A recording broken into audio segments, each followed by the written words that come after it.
about last week where he has played a little bit better. What a pass by Rondo. That might be the dagger. Why not? Why can't I be the MVP of the league? Why can't I be the best player in the league? The Lakers repeat back-to-back titles.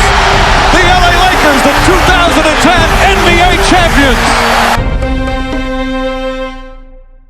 Alright, 2010's MVPs, let's do it. Let's rank them in order. We have already done the championship teams, ranked those in order a couple of weeks ago. Y'all were requesting that we do MVPs next, so we're just gonna go straight up, look at the MVP seasons, all from the 2010s, and rank them from worst to best. Simple day. At number 10, give me 2015 Steph Curry, and I feel like this is the perfect place to go ahead and say this. Of course, these were all MVP seasons, so they were all amazing seasons, but when actually looking at how to rank these, we're kind of splitting hairs here and there, trying to find out who did what better. And that's just the thing. See, in the year 2015, that was, out of all of the 2010s, that might have been the strongest rumbling we've heard that there could have been another MVP over who it was actually given to. Of course, this is the year that the Golden State Warriors actually broke out as a team, and that's what made everything so special. One year they are first round out to the Clippers, next year they go 67-15, and Curry is obviously highlighted because he has become the best player on the best team. Now, here's the thing. People often look back at the year 2014, Steph Curry's 2014 campaign, and say, well damn, his numbers in 2015 that actually won him the MVP are not all that better. They're better, no doubt, but there is not a glaring difference there. However, what they also don't know, because nobody cares if you don't place in the top 5, is that Steph Curry actually ranked 6th in MVP voting for 2014. Yes, 6th. That's actually kind of surprising when you think about it. He had no first place votes, but he did however rank. It wasn't like in 2014 there was just nobody knows who Steph Curry is, and in 2015 he does a little bit better and his team is winning now and now he wins. In 2014 he had a couple of averages that were actually better. His scoring was better at 24 points per game as opposed to 23.8. I mean, that's not really a difference.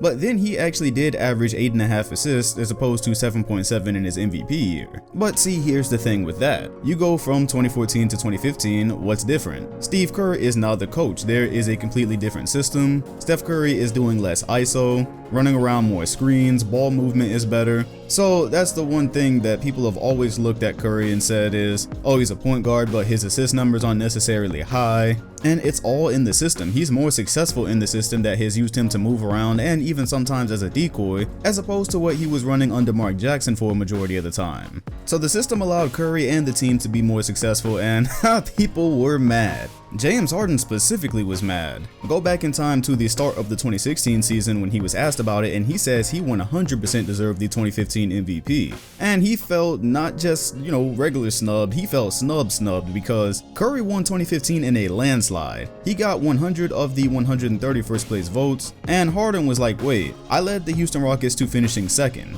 We had a ton of injuries that year.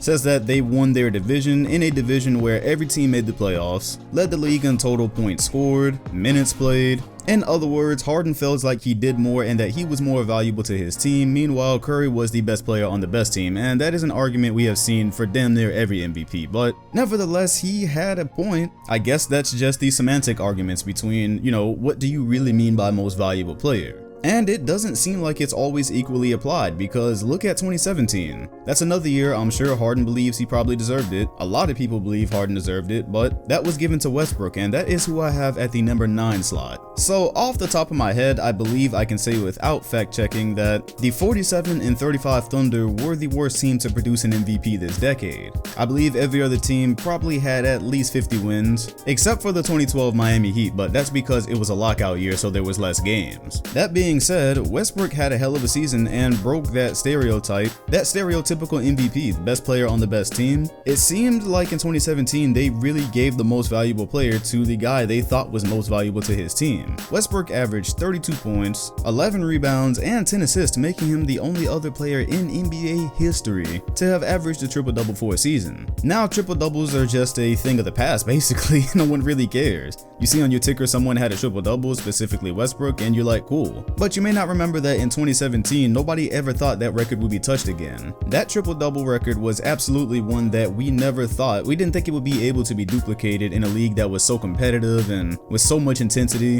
It didn't seem possible. And the whole thing with Westbrook in 2017 was really storybook. It was all perfect timing. Kevin Durant had just up and left for the Golden State Warriors, so there was a big story there. And he left his quote-unquote brother Westbrook with a very subpar team. Of course, he had Oladipo, but this is before Oladipo had really broken out. And after that, there was a severe lack of shooting on this team, and that's why it was so significant what Westbrook was able to do in nearly winning 50 games. Sure, they had good defense, but Westbrook wasn't a great shooter, and neither was anybody else around him, so in the era of space and pace, that seemed like a death sentence. Despite that, he put up the incredible numbers. There was a direct correlation between the games that his team won and the games that he had a triple-double. He played 81 out of 82 games. This is in an era of, well, okay, load management wasn't as much of a thing back then as it is now. It's progressively gotten worse, but still, rest was definitely a thing. It was a conversation, and he had none of it. He scored the most points that year, he had the second most assists that year, and after watching that entire season,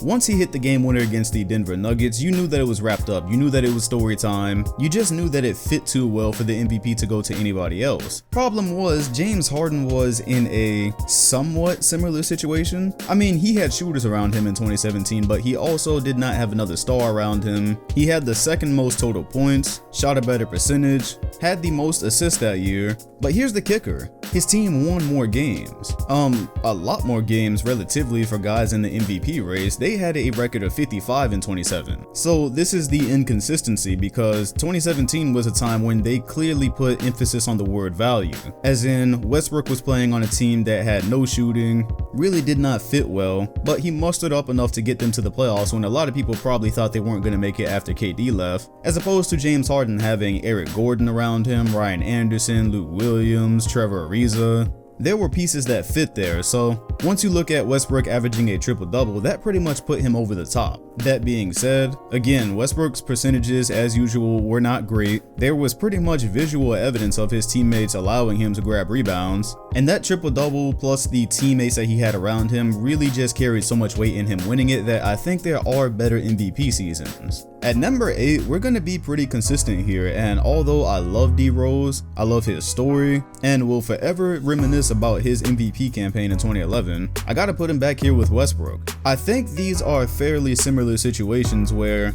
you can find better MVP seasons, but because of the load that they carried and the burden that was on their shoulders, it made it hard for anybody else to win it. Now don't get me wrong, Rose 100% deserved his 2011 MVP. I would not have given it to anybody else. I don't think it's like Westbrook where you have a legitimate argument that Harden should have won it. People have tried to argue LeBron forever, and I did this whole video already. I pretty much did all the points, and he had a lot of things going for him. The fact that he was so young, the fact that he came out of absolutely nowhere. Nobody came into 2011 saying Derrick Rose is going to be this year's MVP.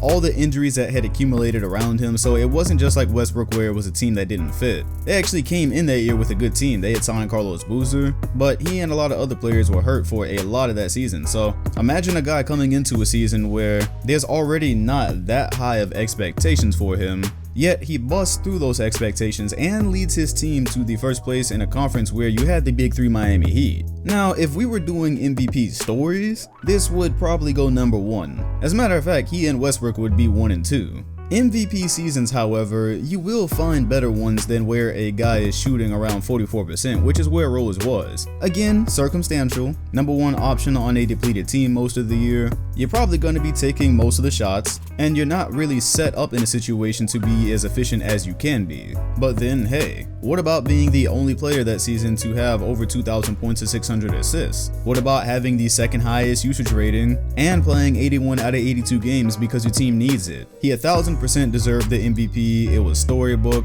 LeBron's own teammate that year, Chris Bosh, came out and said he deserved it. As a matter of fact, I believe LeBron himself said he deserved it. It was real recognizing real. But just straight up MVP seasons, you will find better, and that's what this list is about.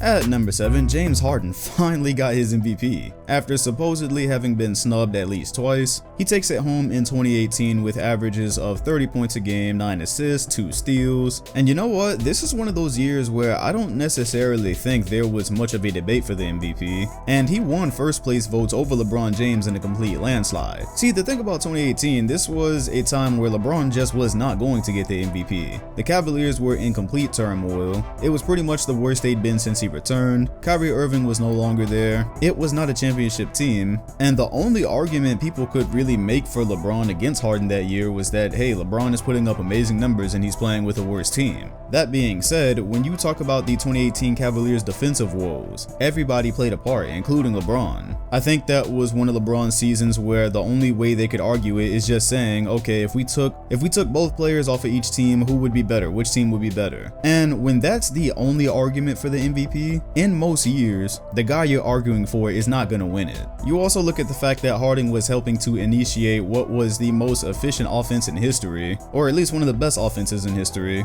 with them winning 65 games and placing first in a conference that also had the Kevin Durant Warriors. Nobody else had a chance. The other guys that place on this list are Anthony Davis, Damian Lillard. We're talking about guys who were on teams that we knew weren't good enough to win MVP unless they were doing something like Westbrook did, and neither one of them were. So Harden more or less went uncontested. Only thing is, now we're getting very close to the top 5, and this is where you kind of have to split hairs. And his shooting that year, 44%, 36 from 3. I can find you better and tougher MVP seasons starting right here. The first MVP of this decade, the first MVP of the 2010s. We are going to put LeBron James right outside of the top 5, and it's very, very close. This is where you really have to split hairs. How many of you even remember the 2010 NBA season? No. How many of you even remember this MVP campaign? Let me refresh your memory. 61 wins with a team that was not that great, they just played great basketball. 2010 Cavaliers were touting what was left of Shaquille O'Neal, and he only played 53 games. They got Antoine Jameson some way through, which was really supposed to push them over the top. It obviously didn't, but that was a thing. Mo Williams, who was often considered the second best player next to LeBron for a lot of his stint there. Then you get to names like Delonte West, Varejao, JJ Hickson. Yeah, look, if you're just looking at names, this roster was not that good. If you're looking at the basketball they played, I watched that season very intently, and they played great basketball together. Of course, it was led by the MVP LeBron James. LeBron came out that year and put up 30 points a game, 2 steals, 9 assists, 7 rebounds, shot 50%, and then 33% from 3. Here's the thing. This was on the back end of him repeating his MVP. So the year before in 09, if you look at the stats, he actually improved in a couple of the categories. He improved his scoring, improved his assists, improved his field goal percentage. And even though it wasn't by much, it was the fact that he managed to get better at all, because in 09, we were looking at a LeBron that we believed to be at peak athleticism. I think you could argue that with 2013. I don't know, I think he kind of stayed the same from 09 to 13 in terms of athleticism. But when you looked at 09 and watched him come back better in 10, that's what made it special. So when you watched LeBron James in 2010 flirt with an efficient 30-point triple-double on a team that wasn't even that great and still managed to win 60 games, this had to be either top 5 or right outside of it, and that's why I placed it, because everything inside the top 5 is extremely special. At number 5, give me what is already an underrated and forgotten campaign. 2019 Giannis. And Giannis's MVP campaign will always be underrated for the simple fact that it really fizzled under the spectacle that was Kawhi in the playoffs. People thought with what the Bucks had done all season that they really should have been in the NBA Finals. They get to the Raptors and they're never really even in control of that series. So ultimately, people are going to forget about him being the lone superstar on a 60-win team. People are going to forget about the historical point differential that they were boasting in the Eastern Conference. They were really dusting teams. That's what made how they fizzled out in the conference finals really so much of a surprise. They're gonna forget about him leading his team in pretty much every category: points, rebounds, field goal percentage. And they weren't just any kind of numbers either. We're talking 28 points, 13 rebounds, 58% field goal percentage. That means a guy who couldn't shoot the basketball, a guy where people knew where he was going all season, couldn't stop him. Of course, that's where I looked at it and said, I think this is going to matter the deeper you get into the playoffs, and lo and behold, it did. Toronto built a wall and his effectiveness was kind of cut out, but we're talking about the actual season itself. He was named first team All-NBA and first team All-Defense. The guy pretty much did everything but shoot well. He had stat lines being compared to Will Chamberlain, and in terms of who else could have won MVP, I thought it was pretty clear all season that he was going to win it. I made a video on the second channel during the season talking about how people were complicating it because you saw the MVPG thing come out. There was a campaign for Paul George to have won MVP before his shoulder was hurt. Then every time Harden would have a high scoring night, they would go to him. But I was like, if you look at the entire season and the entire body of work, to me it was pretty clear that it was Giannis. With everything he was doing and leading his team to wins, along with the fact that we were debating if he could be Defensive Player of the Year. I really don't understand why anybody thought anyone else had a realistic chance of winning it. So with everything else I've talked about, along with the fact that he was pretty clearly the MVP, like anyone could have guessed it, I think that's very deserving of a top 5 spot. At number 4, let's go 2012 LeBron James. And although you could look at 2010 and say, hey, 30 points a game, more assists, worse team, isn't that more impressive? And no, I'm gonna say that LeBron James is a better player in 2012. And the very minuscule hits to the numbers that he takes are all circumstantial. 27 points a game, 8 rebounds, 6 assists. First of all, the points and assists, those directly go down from him playing with another ball handler, Dwyane Wade. That being said, this is the season that Wade gives LeBron the keys to the Miami Heat. He says, look, what we tried last year didn't work, you were very passive, you're the best player in the NBA, this is your team. LeBron then takes that and becomes the best version of himself that we've ever seen. Up to that point, his field goal percentage raises from 2010. Of course, he's playing on a better team, so it's a little bit harder to defend him, but he's also shooting a better percentage from 3. His 36% mark that year is actually the best of his career up to that point. He's second overall in total points that year behind only Kevin Durant, and the reason that and the other things I've discussed are so amazing and particularly better than 2010 to me is because we've had this discussion. It's a little bit more difficult to be great on a team with other greats. When you saw Steph Curry and KD join forces, what's the first thing that happened? We said, oh damn, we're not going to see 2016 Steph again for a while. He'll probably be really good, but when you have another great player that's going to demand attention on your team, it's going to be hard to really show that MVP greatness all the time. So in 2010, when he's the focal point and he can just put his greatness on full display every night, that's awesome and that's an amazing season. But when you're on the team with Wade and Bosh and you're still able to become the best player in the NBA, play at an MVP level,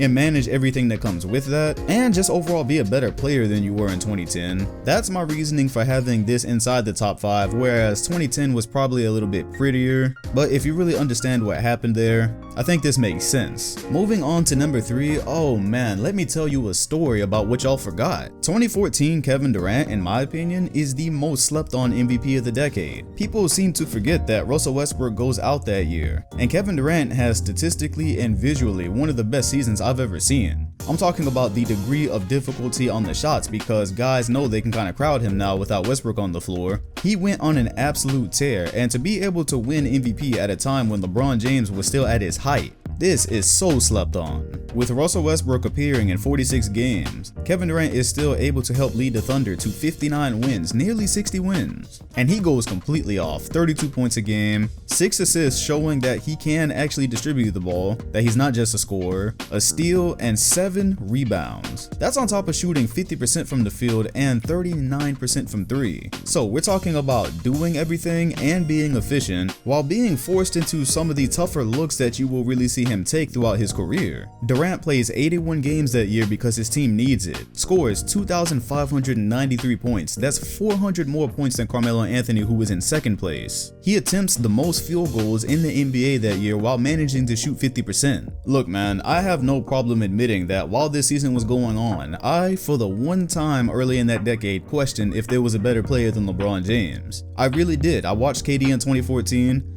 I specifically remember watching them play when Kevin Durant actually went to Miami with no Westbrook, and he gave LeBron the work. I questioned it, I did. I thought that KD might have been the best player in the NBA that year. And after what LeBron James did in 2013, to see a player actually be able to even contend to win the next year, that was just incredible. It's never talked about, it's slept on. That could only be outdone by a couple of seasons, right? Right. At number 2, I'm going 2016 Curry. Holy shit, how did I get to the point where I put the unanimous MVP second? It'll all make sense in a minute, but I do want to say that number 1 and 2 on this list are more like 1A and 1B, kind of. But nevertheless, Curry is 1B here. Look man, 2016 Curry is something that we had never seen before and still may never see again. Maybe this year with Klay Thompson being out and KD gone, Curry will be unleashed and he'll go back to this. That's the hope. But actually watching and witnessing this season live, there were things I had to question basketball. I had to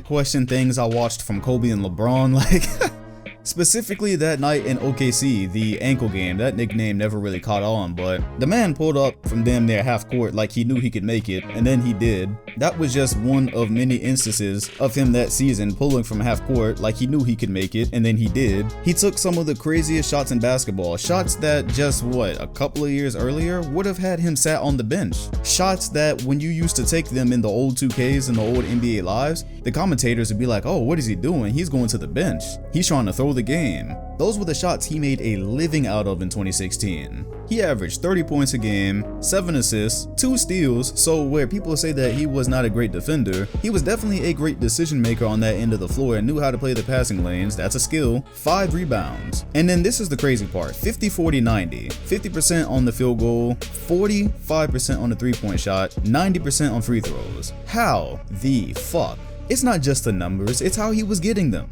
Man was turning around before he hit his shots, turning around and looking at people's benches before the shot went in. He made 400 threes that year, definitely a record. Became the first player since Michael Jordan in 1992 to average at least 30 points while shooting 50%. On the steals, I'm sorry I left out. He led the league in steals that year. He became the first player since Allen Iverson in 2002 to lead the league in both scoring and steals. He increased his scoring average by 6 points. Do you know that in 2016 we were talking about Curry possibly winning most improved player? Who talks about a guy who just won MVP winning most improved player? Yes, this was on the back end of consecutive MVPs. We talked about earlier how hard it is to get better from an MVP season. Curry got a lot better. 2016 Curry is superior to 2015 Curry. That was the highest increase in points for an MVP in history. So you get the point. Curry's 2016 campaign did not just look unbelievable, it was unbelievable. From both a visual and statistical standpoint, I doubt anybody else has the ability to ever reproduce a season like that. So let's keep our fingers crossed for 2020. So what could possibly be better than that? What could possibly be better than Curry's 2016 campaign? A unanimous campaign?